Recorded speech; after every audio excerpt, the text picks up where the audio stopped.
പന്തളം കൊട്ടാരത്തിന് ശബരിമല ക്ഷേത്രത്തിലുള്ള അവകാശം നഷ്ടമായത് ഇപ്പോൾ ശരിക്കും പറഞ്ഞാൽ തിരുവാഭരണ കൊണ്ടുപോകുന്ന ആറന്മുള എന്ന് കൊണ്ടുപോകുന്ന അതുമായി ബന്ധപ്പെടുത്തിയിട്ടൊക്കെ 3 ദിവസം പന്തളം കൊട്ടാരക്കാർക്ക് അവിടെ കയറാം. അതിനപ്പുറം കൊട്ടാരത്തിന്റെ സമ്പൂർണമായ ക്ഷേത്രത്തിലുള്ള അവകാശം നഷ്ടമായതിന് ഈസ്റ്റ് ഇന്ത്യ കമ്പനിയുടെയും മൺട്രോ സാഹിബിന്റെയും കേണൽ മൺട്രോ സാഹിബിന്റെയും ചതിയുടെയും വഞ്ചനയുടെയും കഥയുണ്ട്.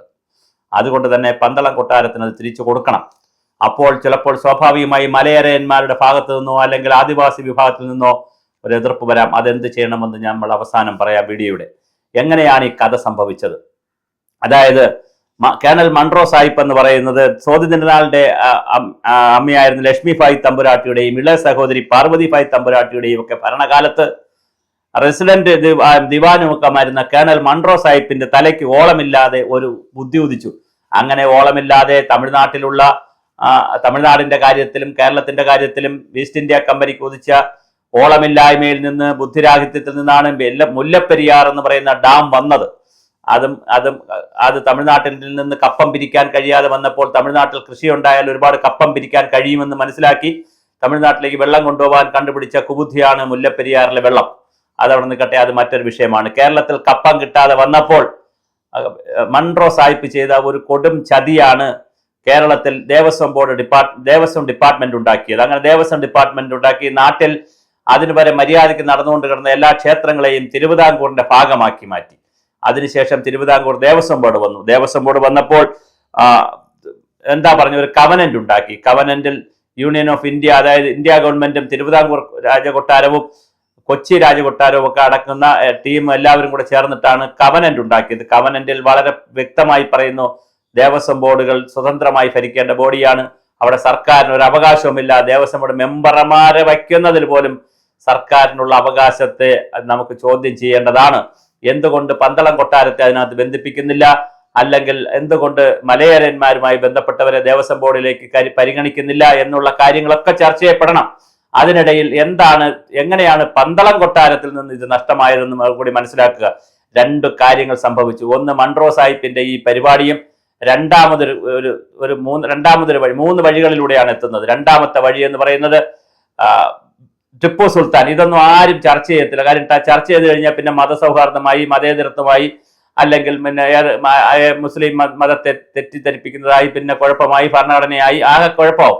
എന്നാലും സത്യമല്ലാതാകില്ലല്ലോ. ടിപ്പു സുൽത്താന്റെ കാലത്ത് മലബാറിലെ ക്ഷേത്രങ്ങൾ ഉൾപ്പെടെ ആക്രമിക്കുകയും അത് നേരെ കൊച്ചിയിലേക്ക് വരികയും അവിടെ നിന്ന് തിരുവിതാംകൂറിലേക്ക് വരുമെന്ന് പേടിക്കുകയും ചെയ്ത കാലത്താണ് സൈന്യത്തിന്റെ ശക്തി കൂട്ടാനായിട്ടും തിരുവിതാംകൂർ രാജകുടുംബം തീരുമാനിക്കുന്നത്. അതിന്റെയൊക്കെ ഭാഗമായി അവർക്ക് ധാരാളം പണവും ആവശ്യമുണ്ടായിരുന്നു. ആ സമയത്ത് പന്തളം രാജകുടുംബമില്ല, പന്തളം ദേശവാഴികളുടെ നാടാണ്. പന്തളത്ത് രാജകുടുംബമില്ല. നാടുവാഴി എന്ന് പറയുന്നത് തിരുവിതാംകൂർ രാജാവ് തന്നെയാണ്. ദേശവാഴി എന്ന് പറയുന്നത് പന്തളം കൊട്ടാരം ചെറിയ കൊട്ടാരമാണ്. എന്ന് പറഞ്ഞാൽ പിന്നെ നമ്മുടെ ചെറിയ ജില്ലാ പഞ്ചായത്തും ഗ്രാമപഞ്ചായത്തും എന്ന് പറയുമ്പോൾ ചെറിയ യൂണിറ്റാണ് ദേശവാഴികൾ. നാടുവാഴികളാണ് വലിയ യൂണിറ്റ്.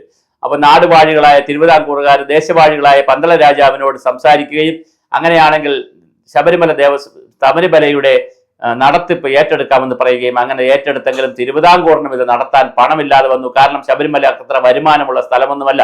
10,000-5,000 പേര് ഒരു വർഷത്തിൽ പല പ്രാവശ്യമായി വന്നാലായി, വന്നില്ലെങ്കിലായി. അത്ര ചെറിയ ആൾക്കൂട്ടമുള്ള ഒരു അമ്പലമായി മാത്രം നിന്ന് ആ ക്ഷേത്രത്തിൽ അങ്ങനെ വലിയ വരുമാനമൊന്നുമില്ലായിരുന്നു. അതുകൊണ്ട് തന്നെ തിരുവിതാംകൂറുകാർക്ക് നേരിട്ട് ഭരിക്കാൻ കഴിയാത്തതുകൊണ്ട് റാണി കർത്താക്കൾ എന്നറിയപ്പെടുന്ന റാണിയിലുള്ള ദേശവാഴിയെ കൊണ്ട്, അതിൽ ഏറ്റവും പ്രധാനപ്പെട്ട കുലപ്പേരുകളിൽ അറിയപ്പെടുന്ന ചക്കി, വിക്രമൻ എന്നൊക്കെ പറയുന്ന കുലപ്പേരുകളുള്ള ആളുകളെ കൊണ്ടാണ്, റാണി കർത്താക്കളെ കൊണ്ടാണ് ശബരിമലയുടെ ഭരണം ഏകദേശം 250-300 ഇടയ്ക്ക് വർഷം ഭരിപ്പിച്ചിരുന്നതെന്നാണ് ഡോക്ടർ MG ശശിഭൂഷണനെ പോലെയുള്ള ചരിത്രകാരന്മാർ പറയുന്നത്. കേസരി ബാലകൃഷ്ണപിള്ള ധാരാളം ലേഖനം ഇതുമായി ബന്ധപ്പെട്ട് എഴുതിയിട്ടുണ്ട്. അതും ഡോക്ടർ MG ശശിഭൂഷൺ കോട്ട് ചെയ്യുന്നുണ്ട്. ഞാൻ ഈ പറയുന്നതൊന്നും എൻ്റെ ഒരു കണ്ടുപിടുത്തമല്ല. അതെല്ലാം തീർച്ചയായിട്ടും സർക്കാരും ഗവൺമെന്റും രേഖകളും മതിലക രേഖകളും അകനാനൂറും പുറനാനൂറും തുടങ്ങി എൻസൈക്ലോപീഡിയ ഒക്കെ ബന്ധപ്പെട്ട് നിൽക്കുന്നത്. ഇനിയിപ്പോൾ ശാസ്താംകോട്ട ക്ഷേത്രവുമായി ബന്ധപ്പെട്ട് ഈ മൺട്രോ സാഹിബിന് പണി കിട്ടിയ കഥയുണ്ട്. ശാസ്താംകോട്ട ക്ഷേത്രത്തിൽ കുരങ്ങന്മാർക്ക് ഊട്ടുന്ന ഒരു പരിപാടിയുണ്ട്.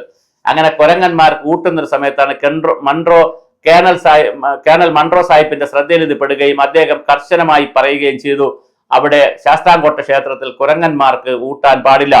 അങ്ങനെ കുരങ്ങന്മാർ പട്ടിണിയിലായപ്പോഴാണ് ഈ മൺട്രോ സാഹിബ് അവിടെ സന്ദർശിച്ചിരുന്നുവെന്നും മൺട്രോ സാഹിബിന്റെ അടുത്ത് സുഗ്രീവൻ നേരിട്ട് വന്ന് കുരങ്ങമ്മളുടെ രാജാവെന്നോ അല്ലെങ്കിൽ ദൈവികമായിട്ടുള്ള ആളെന്നൊക്കെ പറയാം. സുഗ്രീവൻ നേരിട്ട് വന്ന് മൺട്രോ സാഹിബിനെ കാണുകയും മൺട്രോ സാഹിബിന്റെ അടുത്ത് തന്റെ വായ്ക്കകത്തൊരു ചെമ്പ് പട്ട്, അതായത് പഴയ കാലത്ത് ഈ ചെമ്പോലയിലൊക്കെയാണ് എഴുതി വെക്കുന്നത്, അങ്ങനെ എഴുതി വെച്ചിരുന്ന പണ്ടെപ്പോഴും ആരോ എഴുതി വെച്ചിരുന്ന ഒരു ചെമ്പോല മൺട്രോ സാഹിബിനെ കാണിക്കുകയും അതിനകത്ത് വളരെ കൃത്യമായി എല്ലാ കാലവും ശാസ്താംകോട്ട ക്ഷേത്രത്തിന്റെ എല്ലാ കാലവും തുടക്കം മുതൽ കുരങ്ങന്മാർക്ക് ഊട്ടുന്ന പരിപാടി ഉണ്ടെന്നും അത് നിർത്തുന്നത് ആചാരപരമായി ശരിയല്ല എന്നും ഒക്കെ എഴുതി വെച്ചിട്ടുണ്ടായിരുന്നു. ചിലപ്പോൾ എഴുതി വെച്ച ആളിന് ജീവികളെ രക്ഷിക്കണമെന്നുള്ള നല്ല ബുദ്ധിയോ കുബുദ്ധിയോ ഒക്കെ തോന്നിയതാകാം. എന്തായാലും അതെന്തായാലും അവിടെ എഴുതി വെച്ചിരുന്നു. അത് വളരെ വലിയ പ്രധാനമായി മൺട്രോ സാഹിബിന് പണി കിട്ടി. സുഗ്രീവൻ ഇത് കൊടുത്തതിന് ശേഷം വായിൽ നിന്ന് അദ്ദേഹം സുഗ്രീവൻ താഴെ ഇടുമ്പോൾ അതെടുത്ത് വായിച്ചു നോക്കുമ്പോൾ അതിനകത്ത് ഇങ്ങനെ എഴുതിയിരിക്കുന്നു കുരങ്ങന്മാർക്ക് ഊട്ടുണ്ടെന്ന്. അത് പിന്നെ ആ ചരിത്രം അങ്ങനെ തന്നെ പോയി. നാളിതുവരെ കുരങ്ങന്മാർക്ക്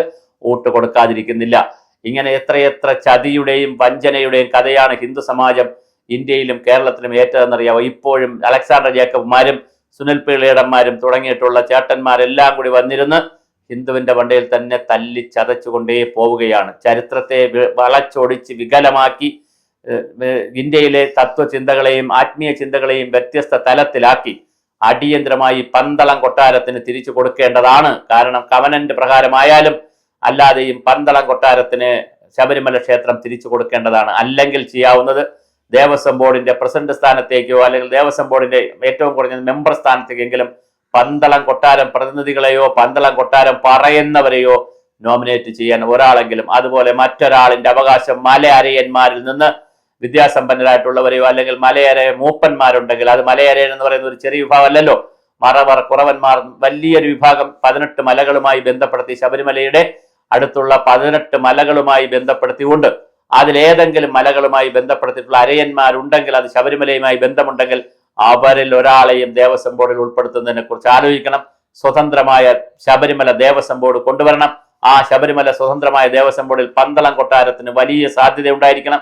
അതുപോലെ തന്നെ മലയരയന്മാരുടെ പ്രതിനിധികളും ഉണ്ടാവണം. അങ്ങനെ ചരിത്രാതീത കാലം മുതൽ പന്തളം കൊട്ടാരവും റാണിക്കർത്താക്കളും മലയരയന്മാരും ഒക്കെ കൂടി സംരക്ഷിച്ച് പരിപാലിച്ച് പോന്നിരുന്ന ആ ശബരിമല ക്ഷേത്രത്തെ അതിന്റെ പവിത്രതയും പരിഭാവനയും നിലനിർത്തി സംരക്ഷിക്കുന്നതിന് പകരം കുറെ കള്ളന്മാർക്ക് കൊള്ളക്കാർക്ക് ഭരിച്ച് മുടിക്കാനുള്ള സ്വർണ്ണപ്പാളികൾ ഉൾപ്പെടെ എല്ലാം അടിച്ചുകൊണ്ടുപോയി അവിടെ ഷഡാധാര ക്രിയയിൽ ചെയ്തിരിക്കുന്ന വിഗ്രഹമായതുകൊണ്ട് കുറച്ച് എളുപ്പമല്ല അത് എടുത്തുകൊണ്ട് പോകാൻ. കുറച്ച് പണി ചെയ്താലേ എടുത്തുകൊണ്ട് പോകാൻ പറ്റൂ. അങ്ങനെ ഫിറ്റ് ചെയ്ത് വെച്ചിരിക്കുന്നതാണ്. അല്ലെങ്കിൽ രാക്കിനമാനം അതും കൂടി എടുത്തുകൊണ്ട് പോയി പകരം ഡ്യൂപ്ലിക്കേറ്റ് കൊണ്ട് വയ്ക്കുന്ന ഈ തന്ത്രിയെയും അവിടുത്തെ പരിവാരങ്ങളെ എല്ലാറ്റിനെയും മലയിറക്കണം.